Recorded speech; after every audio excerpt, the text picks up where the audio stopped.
Je vous salue dans le précieux nom de notre Seigneur Jésus. Je voudrais aujourd'hui attirer notre attention dans Lève-toi et brille sur le fait que Dieu est notre domaine de définition. Nous avons été créés par Dieu, nous avons été créés pour Dieu.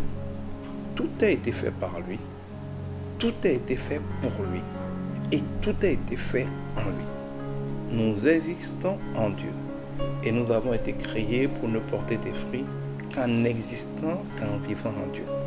Jésus nous dit qu'il est la vie. Il ne donne pas la vie, il est la vie. Si nous sommes en Jésus, nous avons la vie. Si nous ne sommes pas en Jésus, nous sommes hors de la vie. Donc nous ne pouvons pas vivre. C'est en lui que nous vivons. Hors de lui, il n'y a pas de vie. Cela peut paraître bizarre, mais c'est simplement la notion de domaine de définition. Si vous prenez un homme, le domaine dans lequel il existe, dans lequel on le définit, c'est celui de l'atmosphère. Partout où il y a de l'air, nous existons parce que nous pouvons respirer. Et c'est parce que nous respirons que nous vivons.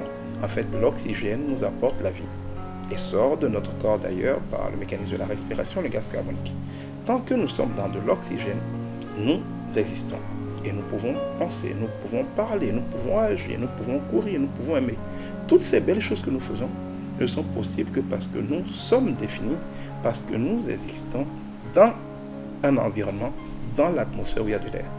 Dès que l'air disparaît, la vie disparaît et tout ce que nous faisons parce que nous vivons disparaît. Pour le poisson, le domaine de définition, c'est l'eau. Tant que le poisson est dans l'eau, tout se passe bien. Il respire sans effort, il vit sans effort, il mange sans effort, il se reproduit sans effort, il se déplace sans effort. Tout cela parce qu'il vit dans son domaine de définition qui est l'eau. Mais mettez le poisson hors de l'eau et tout s'arrête. Quoi que vous fassiez, quelle que puisse être votre stratégie, hors de son domaine de définition qui est l'eau, tout s'arrête pour le poisson. Pour l'aigle, c'est l'air, c'est le ciel. Sortez-le de cet environnement glorieux et tout s'arrête pour lui. Mais au sens spirituel, parce que l'homme est un corps qui se définit dans l'atmosphère, mais aussi un esprit qui se définit en Dieu. De même que notre corps ne peut pas vivre hors de l'air et que dès qu'il n'y a plus d'air, la mort est automatique, de même que le poisson ne vit que dans l'eau et que dès qu'il n'y a plus d'eau, le poisson meurt automatiquement, ce n'est qu'une question de minutes. De même, l'esprit de l'homme qui est déconnecté de Dieu, qui sort de Dieu, meurt. C'est pour ça que tous les hommes qui ne connaissent pas Dieu, tous les hommes qui n'ont pas rencontré Dieu en la personne de Jésus-Christ sont spirituellement morts. Et tous autant que nous sommes, nous naissons spirituellement morts parce que nous naissons sans avoir la grâce de connaître le Seigneur Jésus-Christ. Or, c'est en lui qu'existe la vie. C'est lui qui est la vie. Je voudrais vous préciser que vivre, c'est différent d'exister. Si vous m'écoutez, c'est probablement que vous existez. Vous êtes là. Mais exister, ce n'est pas vivre. Un tronc d'arbre peut exister alors qu'il est mort. Il n'a plus de sève, il n'a plus de feuilles, il n'a plus de racines. C'est un fagot de bois debout. Il suffit de le pousser, de le couper, de le mettre au feu. Il ne sert à rien d'autre. Il ne peut pas porter de fruits. Un utérus peut exister, mais il est mort parce qu'il ne peut pas enfanter, il ne peut pas garder d'enfants. Bien des choses existent tout en étant mort. Exister, c'est avoir une réalité matérielle. Vivre, c'est avoir une réalité spirituelle. C'est contenir la vie. C'est être capable de produire les fruits, ceux pour lesquels on a été créé, ceux pour lesquels on a été conçu.